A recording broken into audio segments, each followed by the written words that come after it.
ذرا سوچو کہ ظالم بظاہر جیت بھی جائے تو بھی ہار اسی کا مقدر بنتی.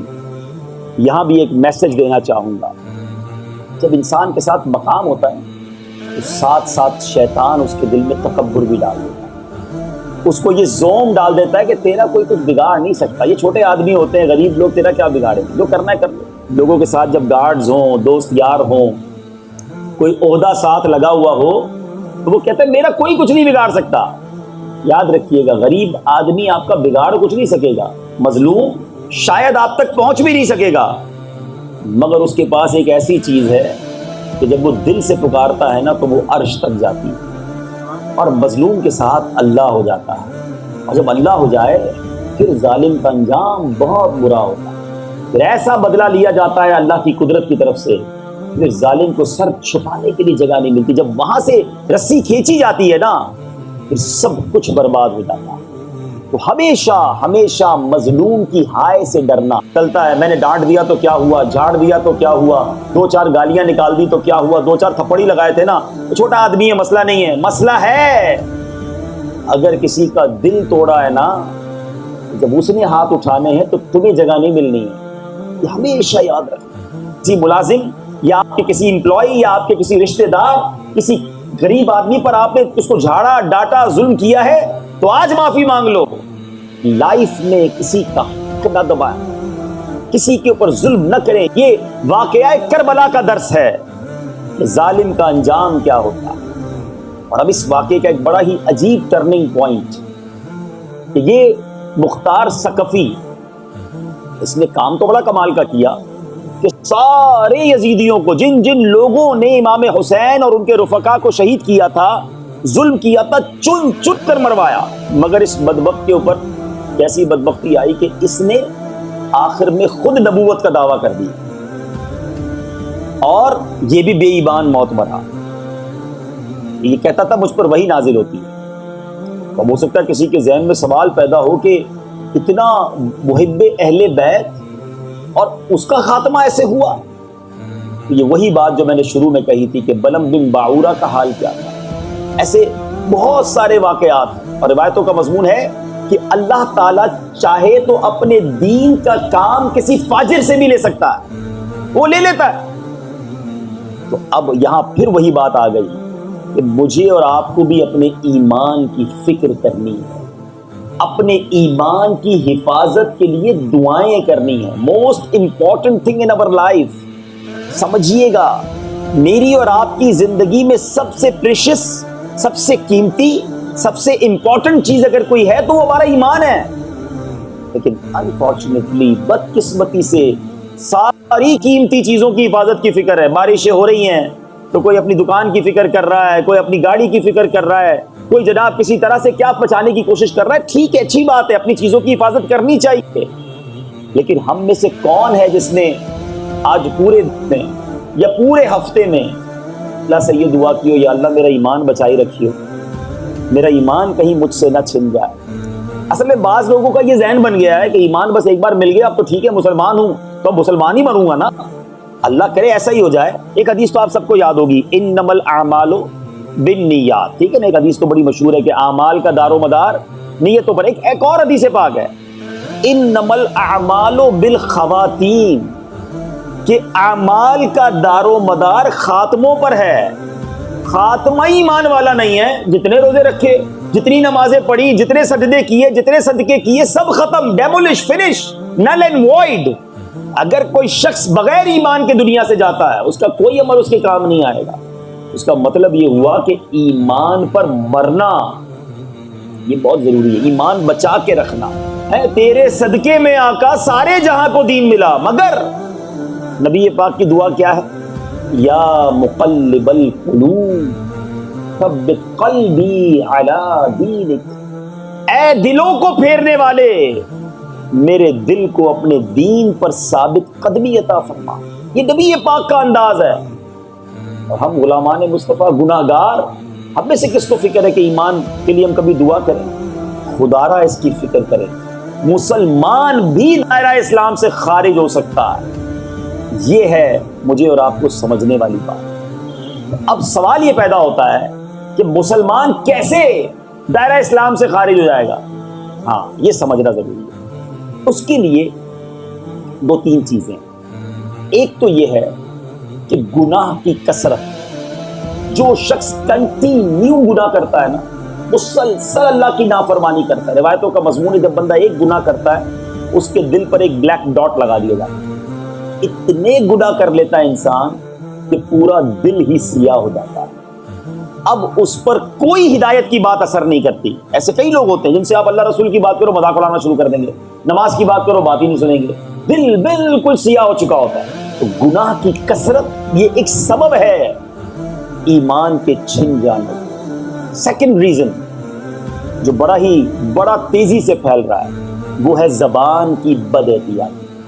جس کے منہ میں جو آتا ہے, اللہ یہ کہتا ہے, اللہ یہ فرماتا ہے, قرآن میں یہ لکھا ہے. بھائی کہاں لکھا ہے تمہیں پتا ہے؟ کچھ بھی نہیں پتا. بس دوستوں میں بیٹھے اور قرآن و حدیث میں بحث شروع کر دینی ہے. ایک الف بے نہیں آتا اور اپنی طرف سے کبھی اللہ رسول کا نام لے کر باتیں کر رہے. سوچتے نہیں جو چیز قرآن میں نہیں اس کو قرآن میں شامل کرنے کا مطلب کیا ہوا؟ آپ قرآن میں اضافہ کر رہے ہیں. آپ مفتی ہیں, آپ عالم ہیں, آپ مفسر ہیں, آپ ہیں کون؟ اپنی زبان کو قابو میں رکھے. کبھی اللہ کے بارے میں, کبھی فرشتوں کے بارے میں, کبھی دوزخ کے بارے میں, کبھی جنت کے بارے میں مذاق اڑائی جا رہے ہیں. اچھا پھر اس کے بعد دوستوں کی گیدرنگ میں اب آج کل چٹکلے بن گئے, کامیڈی شو کلپس آتے ہیں اور اس پہ جناب جس کی جو مرضی ہے مذاق اڑا رہا ہے, جہنم کا, جنت کا, فرشتوں کا, اور لوگ ہنس رہے ہیں.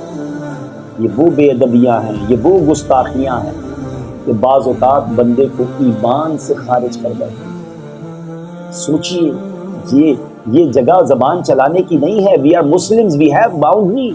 ہماری کوئی باؤنڈری ہے, ہم اس باؤنڈری سے باہر نہیں نکل سکتے. ہماری اوقات ہمیں پتہ ہونی چاہیے کہ کہاں بولنا ہے کہاں نہیں بولنا ہے. اچھا ایسی باتیں جب ہم کرتے ہیں نا, میرے پاس تو پوری ایگزامپلز ہیں, میں بیان کو بہت طویل نہیں کرنا چاہتا. میں ایمان کے حوالے سے آپ کو ایک بک ریفر کروں گا. یہ بک ہر مسلمان کو پڑھنا ضروری ہے. اللہ سلامت رکھے میرے پیر و مرشد کو.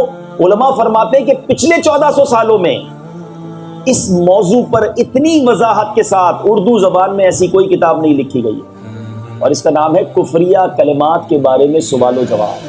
پلیز ایک بار پڑھ کر تو دیکھیں آپ اس کتاب کو, آپ کو اندازہ ہوگا کہ ہم باتوں باتوں میں کیا کیا کہہ جاتے ہیں. اوپر اللہ نیچے تم. اللہ تبارک و تعالیٰ کو اوپر والا کہنا کفر ہے.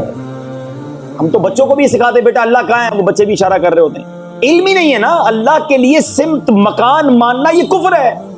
لیکن سیکھا کس نے, معلوم کس نے کیا؟ یہ میں نے آپ کو صرف ایک چھوٹی سی مثال دی ہے. تو خدارا اپنے ایمان کی فکر کیجئے. ایمان کے بغیر کچھ نہیں ہے.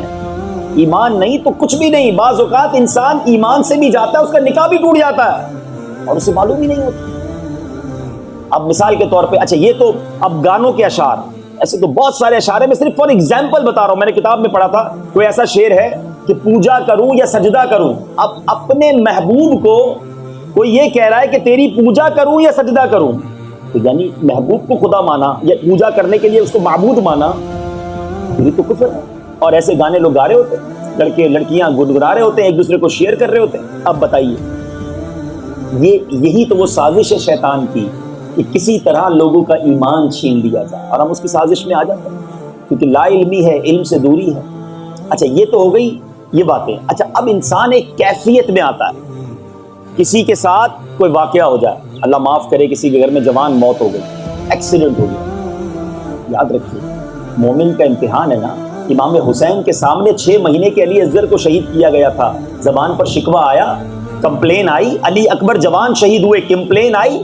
ہر حال میں اللہ کا شکر تھا نا, رب کی رضا پر راضی تھے. ادھر میت ہو جائے تو کتنے کفریہ کلمات زبان پر آتے ہیں لوگوں کے. اللہ کو میرا ہی گھر نظر آیا تھا, میرا ہی جوان بیٹا ملا تھا, اللہ سنتا ہی نہیں ہے میری, استغفر اللہ. یہ سارے کفریہ کلمات ہیں. اللہ کو ظالم کہنا, اللہ کو نہ سننے والا سمجھنا. لیکن یہ تو میں نے چھوٹی چھوٹی باتیں کی ہیں. اگر آپ اس کی ڈیٹیل میں جائیں اور یہ کتاب آپ پڑھیں گے تو آپ کو اندازہ ہوگا کہ اس کیفیت میں. دیکھیں گھر میں حادثہ ہوا, تکلیف ہے, مگر اس حادثے کی وجہ سے ایمان ہی چلا گیا. یہ تو بہت بڑی تکلیف ہو گئی نا, بہت بڑی مصیبت آ گئی. تو پلیز چاہے خوشی ہو چاہے غم, ہم خوشی میں بھی ایک باؤنڈری کے اندر رہیں.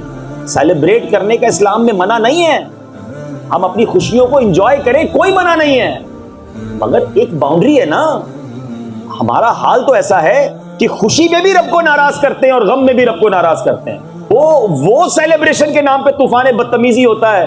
یعنی ہماری سیلیبریشن جب بھی خوشی کی بات آئے گی تو ساتھ ناچ گانا آئے گا, ساتھ میوزک ضرور ہوگا, ساتھ بے پردگی ضرور ہوگی, ساتھ فائر ورک ضرور ہوگا.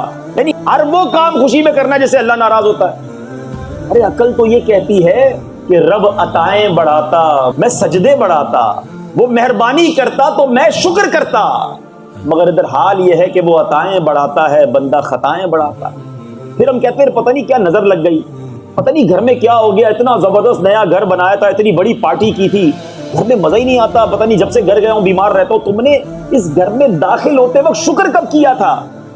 ہونا یہ چاہیے تھا کہ کروڑوں لوگ بے گھر ہیں, اللہ نے تجھے اتنا اچھا گھر دیا, تو شکر ادا کرتا, صدقے دیتا, سجدے کرتا کہ میرے مالک اتنا پرسکون گھر دیا ہے, اس گھر میں مجھے عافیت بھی دینا اور مجھے جنت میں بھی گھر دینا. اور اللہ کی شان دیکھو, جو شکر ادا کرتا ہے اس کے بارے میں رب فرماتا ہے لَإِن شَكَرْتُمْ لَأَزِيدَنَّكُمْ, تم میرا شکر ادا کرو میں تمہیں اور عطا کروں گا. جتنا شکر ادا کرو اور عطا کرتا ہے. ادھر پرابلم ہی یہی ہے, ادھر نعمت ملی, ادھر نافرمانی شروع. بندہ غریب ہوتا ہے, تھوڑے گناہ ہوتے ہیں. جیسے جیسے اللہ مالدار بناتا جاتا ہے, نعمتیں دیتا جاتا ہے, اس کے گناہ بھی بڑھتے جاتے ہیں. یہ کیا بے وقوفی ہے. Please try to understand. ہماری خوشی میں بھی رب راضی ہو. یعنی وہ کیسی خوشی ہے اپنے آپ سے پوچھ لو. اب اس پہ آپ خود ہی ساری چیزیں ایڈ کر لیجئے, چاہے وہ برتھ ڈے ہو, چاہے وہ شادی ہو, چاہے وہ جناب نیا گھر ہو, یا جس قسم کی بھی آپ کی سیلیبریشن ہو. یہ کیسی خوشی ہے کہ آپ تو خوشیاں منا رہے ہیں مگر اس خوشی سے آپ کا رب ناراض ہو رہا ہے. خوشی وہ ہے کہ میں بھی خوش رہوں اور میرا رب بھی مجھ سے خوش.